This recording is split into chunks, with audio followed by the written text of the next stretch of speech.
বীরভূমের সিউড়িতে সেখানে আবার গাছ কাটা নিয়ে বীরভূমের নেতাদের দ্বন্দ্বের জের।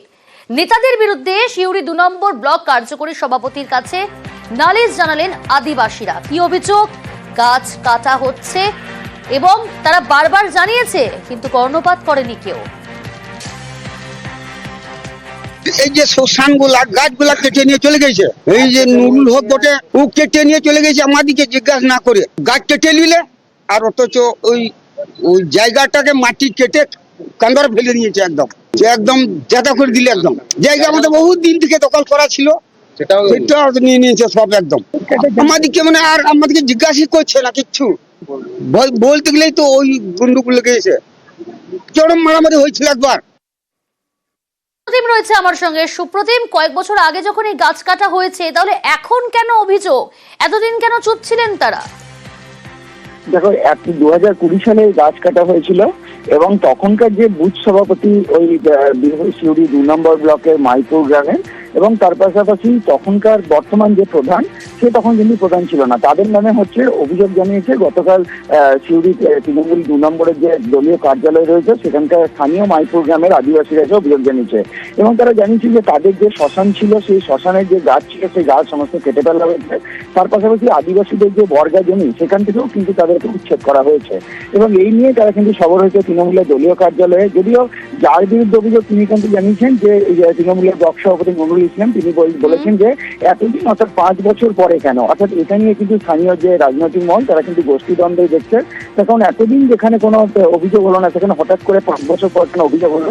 এবং তার পাশাপাশি আদিবাসীরা জানিয়েছেন যে এতদিন তাদেরকে ভয় দেখিয়ে রাখা হয়েছিল, এখন যদি তারা আসতে পারছেন সেই কারণেই কিন্তু তারা এই অভিযোগ জানাতে এসছেন।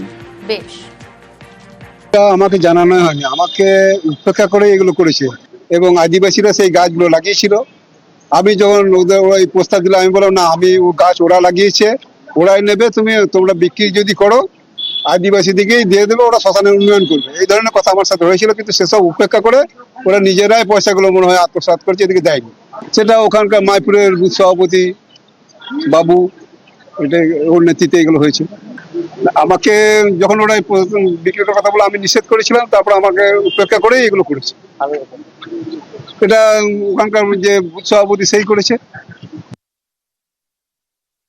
আমাদের অঞ্চল নেত্রী সরজিৎ ঘোষ অঞ্চল সভাপতি, সে গাছগুলা বিক্রি করে নিয়ে আদিবাসীদের সাথে একটা দ্বন্দ্ব হয় যে আমাদের গাছ কেন বিক্রি করলেন। তো আদিবাসীদের বক্তব্য কিছু পয়সা আমাদেরকে পাইনি দিতে হবে। আমি সঙ্গে সঙ্গে ফাইসলা করলাম যে আমাদের আদিবাসী লোককে নিয়ে, আমাদের নেতৃত্ব নিয়ে যে বলেন যে ঠিক আছে আমাদের কিছু পয়সা দিতে হবে। তো সেই পয়সা আমি একটা মোটামুটি একটা ফাইসলা করে 35,000 টাকা আদিবাসী পার্টিকে পাইন দিয়েছি। আর বাদ বাকি যা পয়সা সেটা সরজিৎ জানে, সরজিৎ ঘোষ মানে আমাদের অঞ্চল সভাপতি সরজিৎ ঘোষ জানে। কিন্তু আমার দুর্নীতি আমার খুব প্রমাণ করে দেয়, দুর্নীতি আর দুর্নীতি প্রমাণ করছে, তো শ্মশান ঘাটে গাছ বিক্রি করে তার প্রমাণ করে দিয়েছি আমরা। এটা সম্পূর্ণ মিথ্যা কথা। এটা 2020 সালের ঘটনা। তখন তো বর্তমানে আমি প্রধান হই নাই, 2023 সালে আমি প্রধান হই, আর 2020 সালের ঘটনা, মানে সম্পূর্ণ মিথ্যা কথা।